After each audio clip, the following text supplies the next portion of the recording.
This is the IELTS listening test. You will hear a number of different recordings, and you will have to answer questions on what you hear. There will be time for you to read the instructions and questions, and you will have a chance to check your work. All the recordings will be played once only. The test is in 4 parts. At the end of the test, you will be given 10 minutes to transfer your answers to the answer sheet. Now turn to Part 1.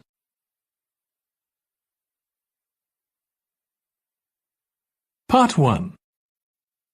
You will hear a woman phoning a friend to get information about a job agency. First, you have some time to look at questions 1 to 5.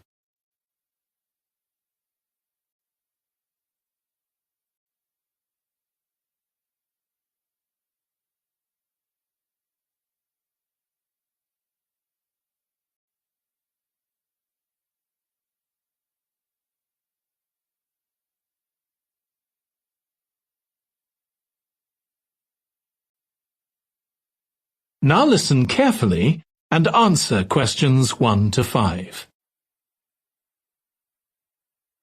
Hello, William. This is Amber. You said to phone if I wanted to get more information about the job agency you mentioned. Is now a good time? Hi, Amber. Yes, fine. So the agency I was talking about is called Bankside. They're based in Docklands. I can tell you the address now. 497 East Side. OK, thanks. So is there anyone in particular I should speak to there? The agent I always deal with is called Becky Jameson. Let me write that down. Becky Jameson. Jameson.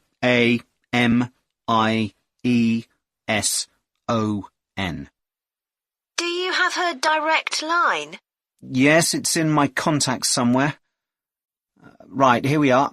07866 510 333. I wouldn't call her until the afternoon if I were you. She's always really busy in the morning trying to fill last-minute vacancies. She's really helpful and friendly, so I'm sure it would be worth getting in touch with her for an informal chat. It's mainly clerical and admin jobs they deal with, isn't it? That's right. I know you're hoping to find a full-time job in the media eventually, but Becky mostly recruits temporary staff for the finance sector, which will look good on your CV, and generally pays better too. Yeah, I'm just a bit worried because I don't have much office experience. I wouldn't worry. They'll probably start you as a receptionist or something like that. So what's important for that kind of job isn't so much having business skills or knowing lots of different computer systems, it's communication that really matters, so you'd be fine there. And you'll pick up office skills really quickly on the job. It's not that complicated. OK, good. So how long do people generally need temporary staff for?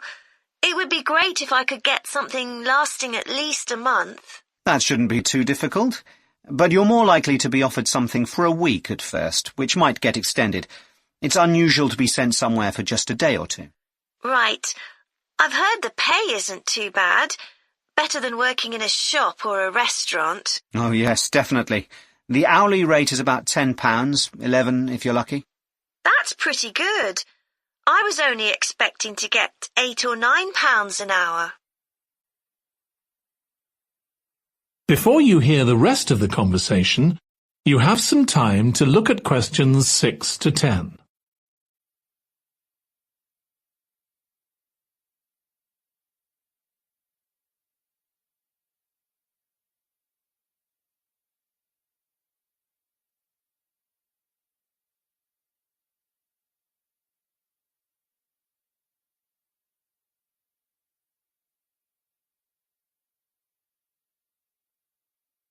Now listen and answer questions 6 to 10. Do you want me to tell you anything about the registration process? Yes, please. I know you have to have an interview. The interview usually takes about an hour, and you should arrange that about a week in advance. I suppose I should dress smartly if it's for office work. I can probably borrow a suit from Mum. Good idea. It's better to look too smart than too casual. Will I need to bring copies of my exam certificates or anything like that? No, they don't need to see those, I don't think. What about my passport? Oh yes, they will ask to see that. Okay. I wouldn't get stressed about the interview, though. It's just a chance for them to build a relationship with you, so they can try and match you to a job which you'll like. So there are questions about personality that they always ask candidates, fairly basic ones, and they probably won't ask anything too difficult, like what your plans are for the future. Hope not. Anyway, there are lots of benefits to using an agency. For example, the interview will be useful because they'll give you feedback on your performance so you can improve next time. And they'll have access to jobs which aren't advertised. Exactly. Most temporary jobs aren't advertised. And I expect finding a temporary job this way takes a lot less time. It's much easier than ringing up individual companies. Yes, indeed. Well, I think I've covered everything. That is the end of part 1. You now have 1 minute to check your answers to part 1.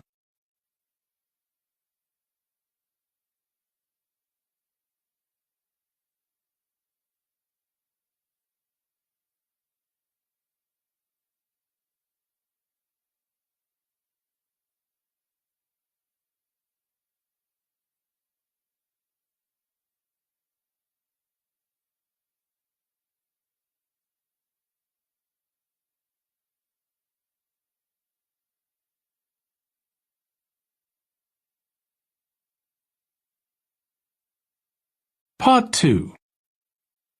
You will hear a woman giving a presentation about a holiday on an island in Britain that her company organises. First, you have some time to look at questions 11 to 14.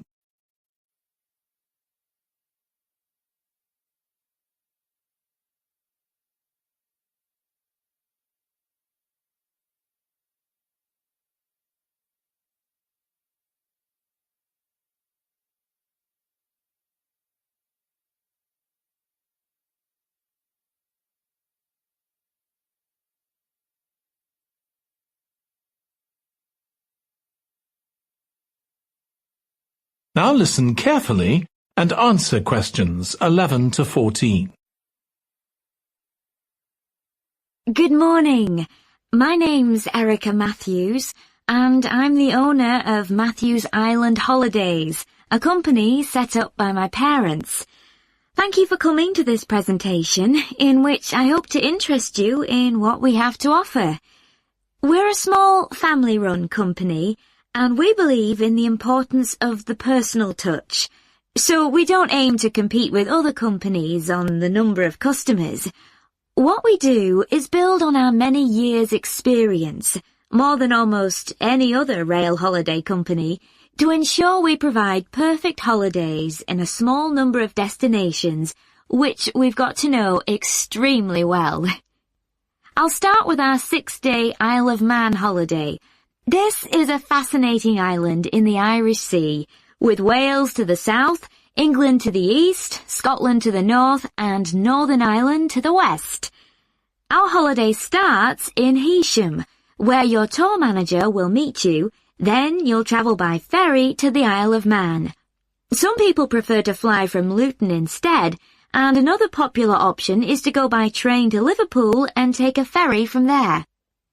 You have 5 nights in the hotel, and the price covers 5 breakfasts and dinners, and lunch on the 3 days when there are organised trips.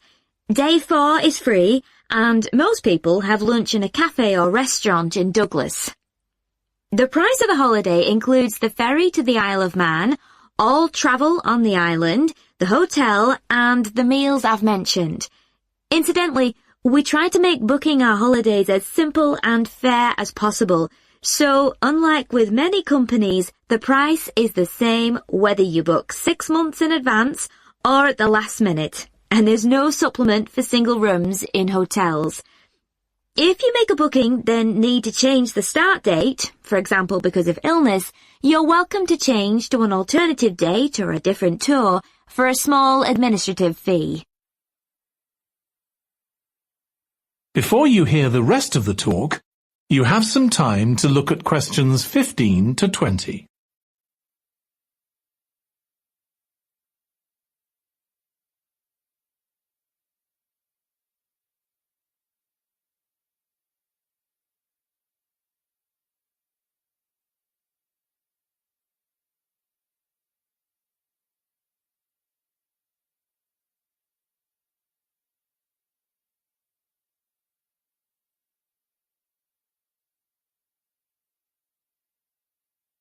Now listen and answer questions 15 to 20.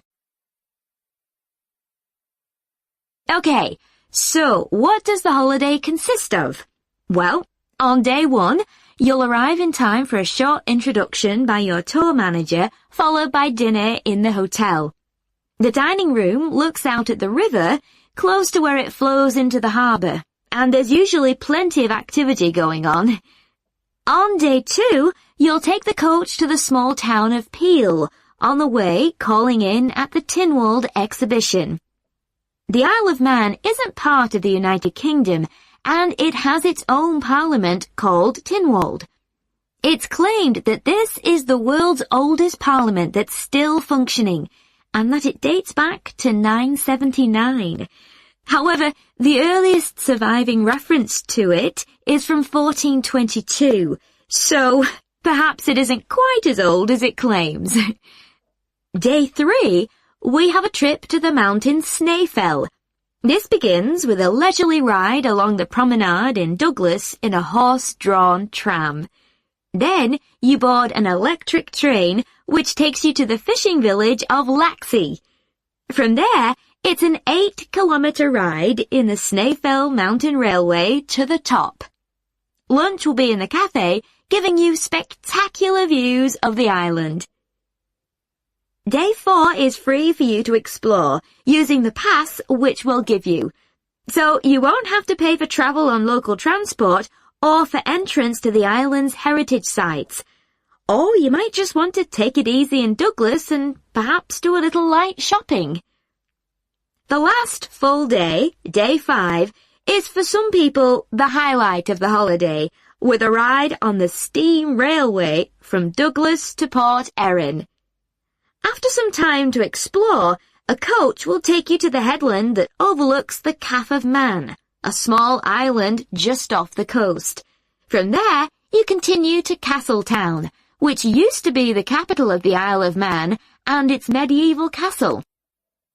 And on day 6, it's back to the ferry, or the airport if you flew to the island, and time to go home. Now, I'd like to tell you a bit more. That is the end of part 2. You now have 30 seconds to check your answers to part 2.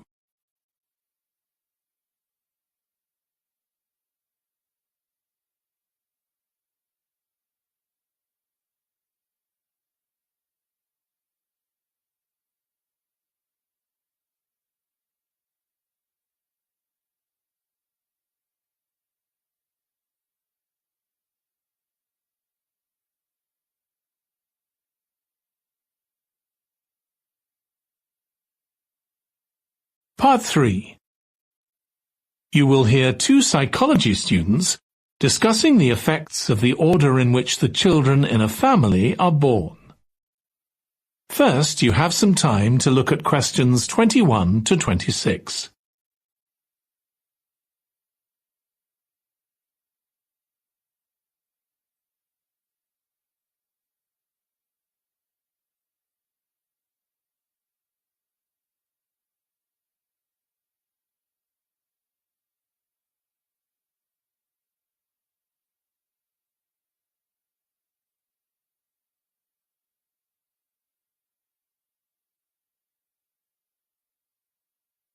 Now listen carefully and answer questions 21 to 26. Ed, how are you getting on with the reading for our presentation next week? Well, okay, Ruth, but there's so much of it. I know. I hadn't realised birth order was such a popular area of research. But the stuff on birth order and personality is mostly unreliable. From what I've been reading, a lot of the claims about how your position in the family determines certain personality traits are just stereotypes, with no robust evidence to support them. OK, but that's an interesting point. We could start by outlining what previous research has shown. There are studies going back over 100 years. Yeah, so we could just run through some of the typical traits. Like the consensus seems to be that oldest children are generally less well-adjusted because they never get over the arrival of a younger sibling. Right, but on a positive note, some studies claim that they were thought to be good at nurturing.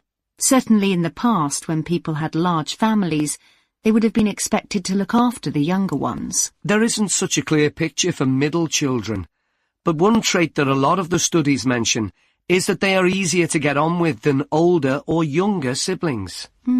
Generally eager to please and helpful, although that's certainly not accurate as far as my family goes.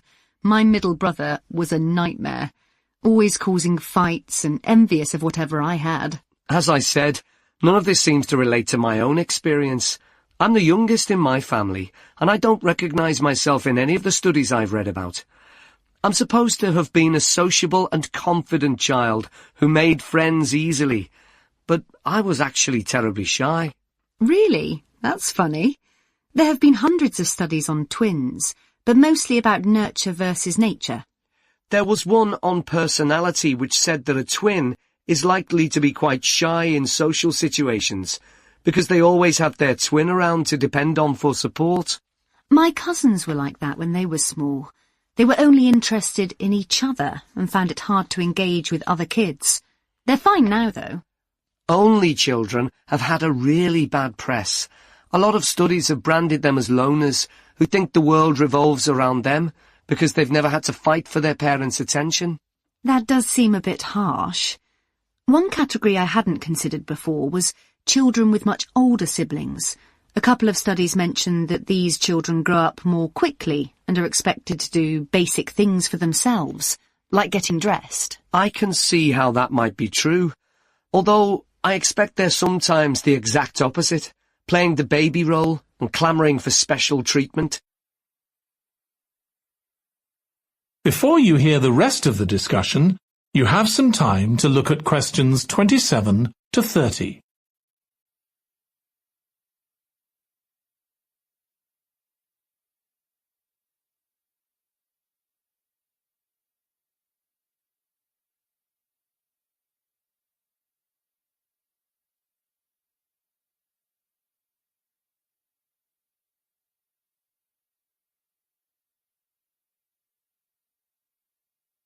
Now listen and answer questions 27 to 30.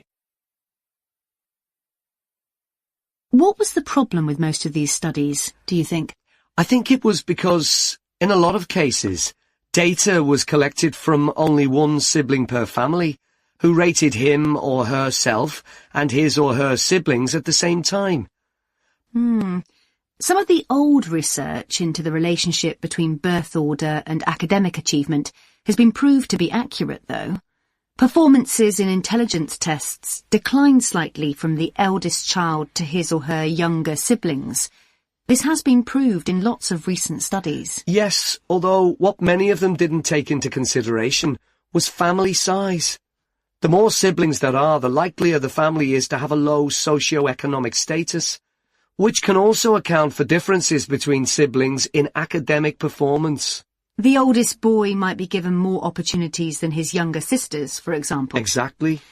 But the main reason for the marginally higher academic performance of oldest children is quite surprising, I think. It's not only that they benefit intellectually from extra attention at a young age, which is what I would have expected. It's that they benefit from being teachers for their younger siblings by verbalizing processes. Right. And this gives them status and confidence, which again contributes in a small way to better performance. So, would you say sibling rivalry has been a useful thing for you? I think so. My younger brother was incredibly annoying, and we fought a lot. But I think this has made me a stronger person. I know how to defend myself. We had some terrible arguments, and I would have died rather than apologise to him. But we had to put up with each other, and most of the time we coexisted amicably enough. Yes, my situation was pretty similar. But I don't think having two older brothers made me any less selfish. I was never prepared to let my brothers use any of my stuff. That's perfectly normal, whereas sometimes... That is the end of part 3. You now have 30 seconds to check your answers to part 3.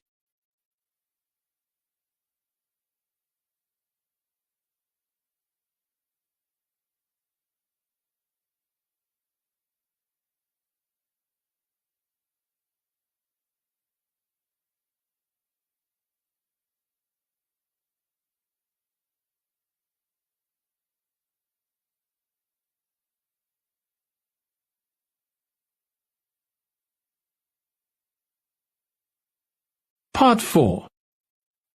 You will hear a student giving a presentation about a type of tree known as the eucalyptus, which is common in Australia. First, you have some time to look at questions 31 to 40.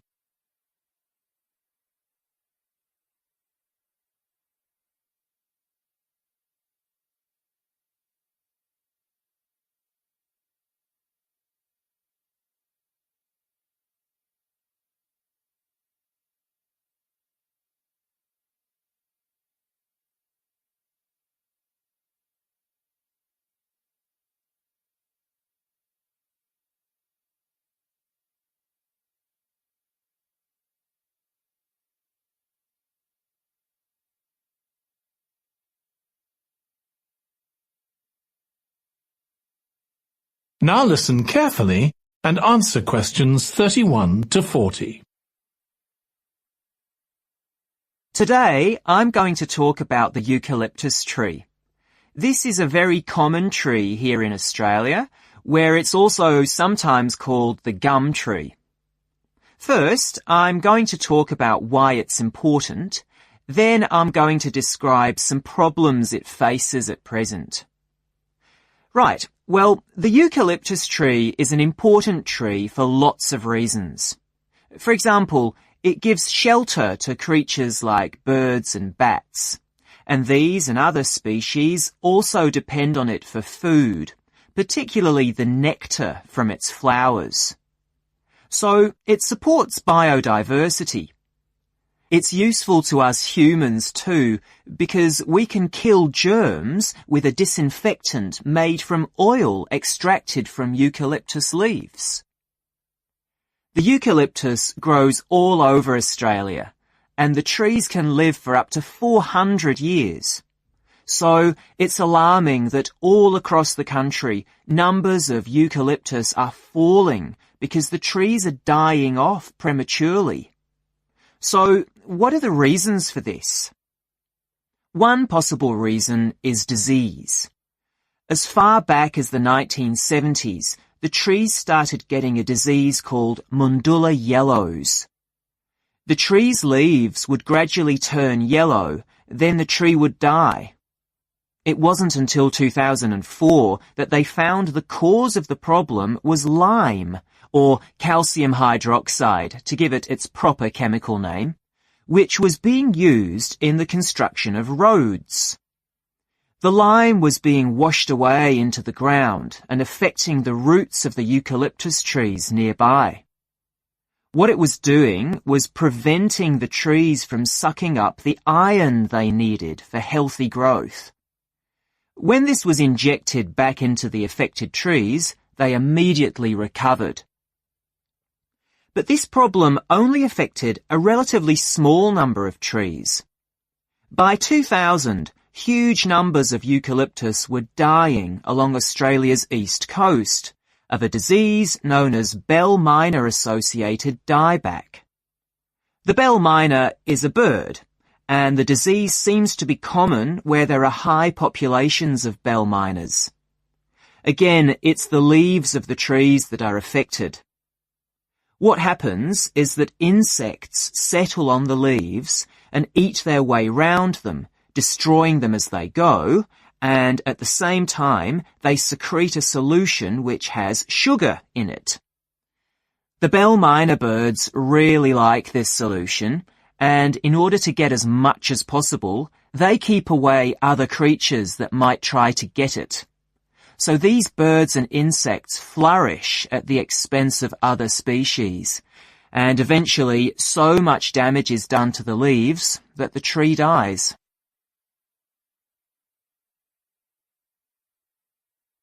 But experts say that trees can start looking sick before any sign of bell miner associated dieback. So it looks as if the problem might have another explanation. One possibility is that it's to do with the huge bushfires that we have in Australia. A theory proposed over 40 years ago by ecologist William Jackson is that the frequency of bushfires in a particular region affects the type of vegetation that grows there.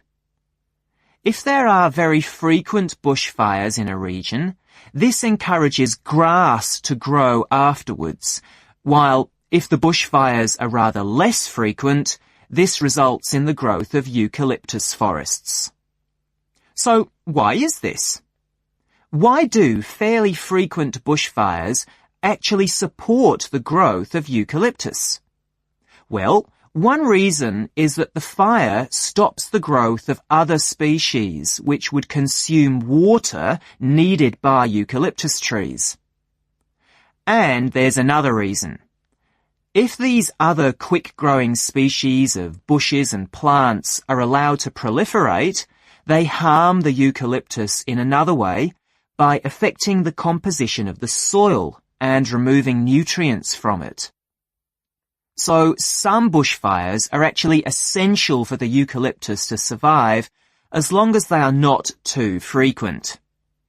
In fact, there's evidence that Australia's Indigenous people practiced regular burning of bushland for thousands of years before the arrival of the Europeans. But since Europeans arrived on the continent, the number of bushfires has been strictly controlled. Now, scientists believe that this reduced frequency of bushfires to low levels has led to what's known as dry rainforest, which seems an odd name as usually we associate tropical rainforest with wet conditions. And what's special about this type of rainforest? Well, unlike tropical rainforest, which is a rich ecosystem, this type of ecosystem is usually a simple one. It has very thick, dense vegetation, but not much variety of species. The vegetation provides lots of shade, so one species that does find it ideal is the bell miner bird, which builds its nests in the undergrowth there. But again, that's not helpful for the eucalyptus tree. That is the end of part 4. You now have 1 minute to check your answers to part 4.